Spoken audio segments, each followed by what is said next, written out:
One rental at a time. Yes, I am back with my co-host Happy. I had actually planned to go outside and film this one outside this morning, but we went outside and I'm not very smart sometimes. She's really low to the ground and she got all wet. She got all wet. So I had to bring her inside. I was afraid she was going to get cold.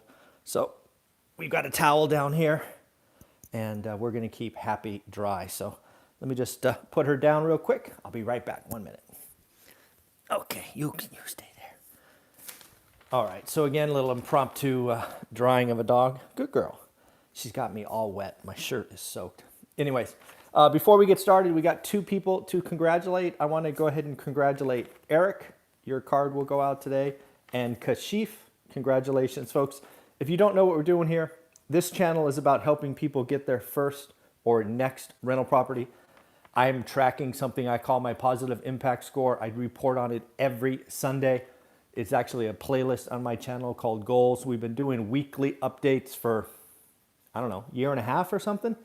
So again, I live by this business, buying deals, helping people, all of that stuff. So again, if anything about one rental at a time helps you, go ahead and reach out to me. I will send you one of these cards and you could put it on your refrigerator, take a selfie, whatever you would like. I'd love to send this out to you. So let me just put that down.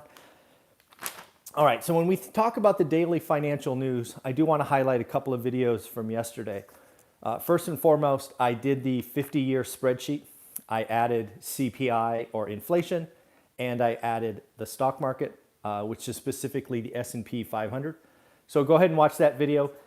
I got to tell you, I added it because all of you asked for it, but it didn't help me understand. I do like how we could take out or strip out CPI and see how much of wages or housing is inflation related. That was interesting. Hey, Happy, you're playing with the towel. But it just didn't help me, right? I originally built that 50-year spreadsheet because I was like, hey, what happened in housing the last 50 years? I think interest rates are going up. Has that ever happened before? What about wages? So I don't know. Let me know what you think. Watch the video. Let me know what you think. Did it help you answer any more questions? Because I sometimes more information is not good, and I actually got lost. But love to hear what you have to say. And then second, I repeated what the lumberjack landlord did, where lumberjack took his duplex and he broke down how he basically turned a $15,000 investment into something around 200 grand in what, 8 years, 9 years? So I've been doing this a little longer. I did mine for my very first purchase, the Norris Drive property, which I've talked about on this channel a lot. What is interesting, because I started in 2002, it's pre-bubble, right? It's frankly a rising market and it's a much higher interest rate environment. So basically we were able to take 20 grand and turn it into nearly 7 figures. So I had never done that research, never done the math. So go ahead and take a look at that spreadsheet. It's pretty interesting. So a couple of real quick things to talk about today. This chip shortage, I never really understood it. You and I have been talking about Ford and GM and Apple and all these people are short chips. I at least finally have something that helps me understand, because I'm like, where'd all the chips go? We were fine in 2019 and now we're not fine. What the hell happened? Well, apparently the switch to electric cars is a big component of it, but this is why. A gas-powered car, now this is Ford, but I'm going to assume it's same for Chevy and others. In Ford, they used to use about 300 chips. Electric cars, again Ford, 3,000 chips, or 10x.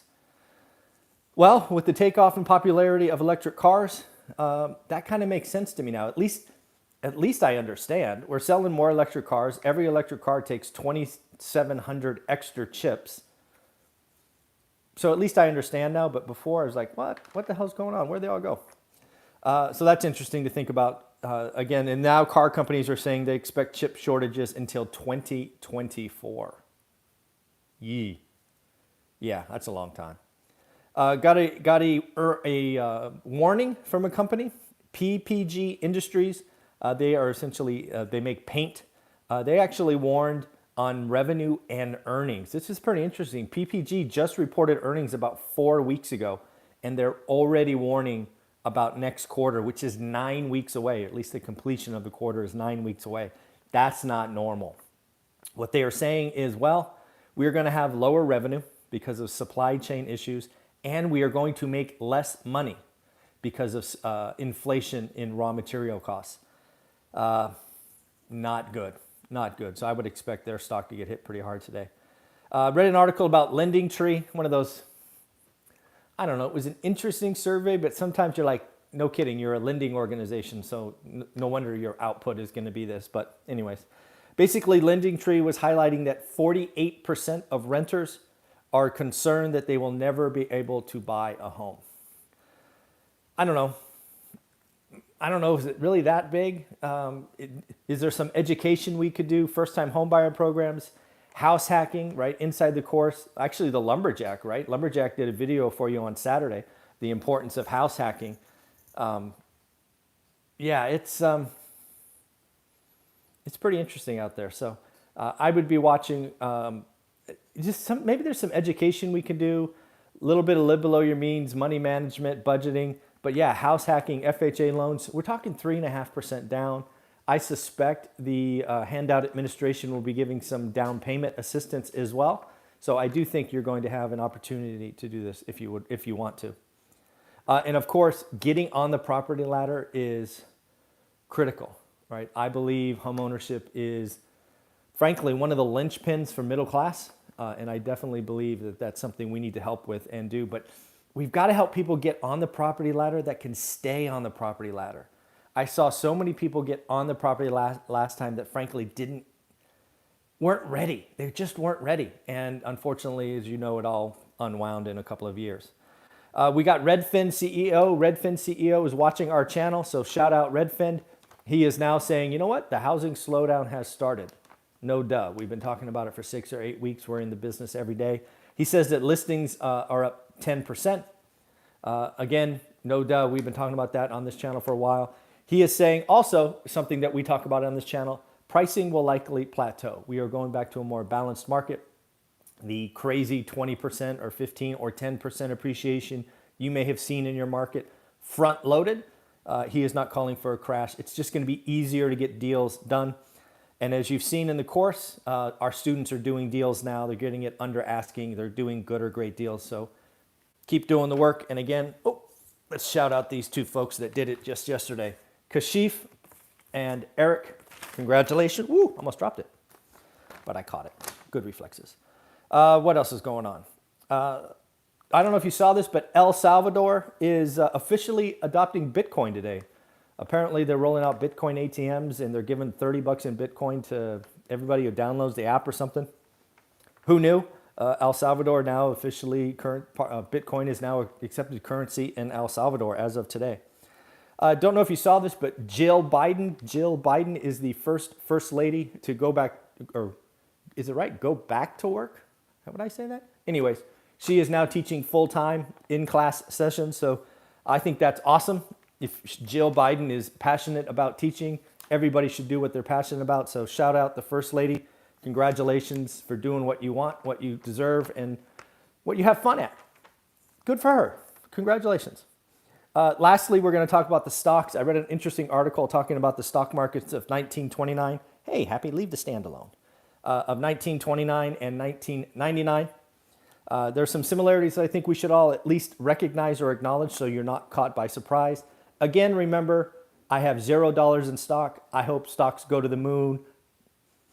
I don't care. It doesn't bother me, but I do see lots of similarities, so at least let's talk about them. The S&P 500, just like, or actually it's higher, is 22.5 times forward earnings. If you don't know what that is, let's just call that richly valued. It's also 3.1 times sales. Yee.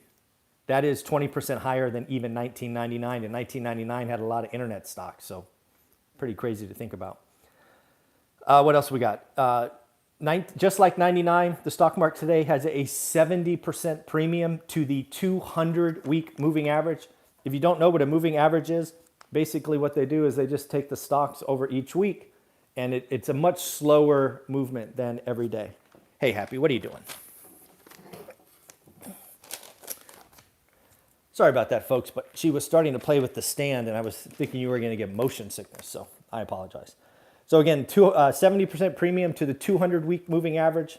Again, that is richly valued. Number 3, I didn't know this, but SPACs, or special purpose acquisition companies, they were actually around in 1929, or a version of them. And let's just say that it didn't end well in 1929, and SPACs have been rolling over here. Margin debt, we've talked about that a couple of times, is really high. It's actually rolled over in the last couple of weeks, so are people unwinding? Retail investors, this is definitely 1929. Retail investors make up 20% of the daily volume, which is a lot, historically speaking. And just like 99, we have lots of companies making record prices with zero or very little earnings, or even worse, no earnings growth, just like 1999. So again, lots of stuff going on in the stock market. It'll be interesting to see what happens here as we wind up. October is typically a pretty rough month, or at least the roughest month. A lot of crashes happened. I think that 87 crash happened Black Monday in October. And then lastly, I want to shout out Jeff. Jeff is a viewer of this and a student of my course. He actually responded to a comment on this channel from somebody asking about the course. And he said, hey, if you have endless amount of time, Michael is an open book. You can watch hundreds of hours of his stuff and get what's in the course. But if time's a problem, he organizes it, puts it in an organized fashion. So it's step 1, step 2, step 3. He gives you access to his spreadsheet, anything I've gotten from my attorneys, like the contract on 8 and 20. Access to the private Facebook group, and it's frankly crazy cheap. It should be less than 1 month of cash flow. And then lastly, I want to add, don't forget about all those bonus sections. One of the things I'm very proud of on this channel is we are attracting experts where I have zero experience, because I won't talk about what I don't know, but we've brought in house hacking and self-management and flipping and all on and on and on. And just recently, Airbnb. So again, one rental at a time course is an amazing value, endless amount of value, private Facebook group. And again, we're changing lives, improving your financial future. So I'm going to go dry off this cute little puppy. You have a wonderful day. Take care of yourself. Bye.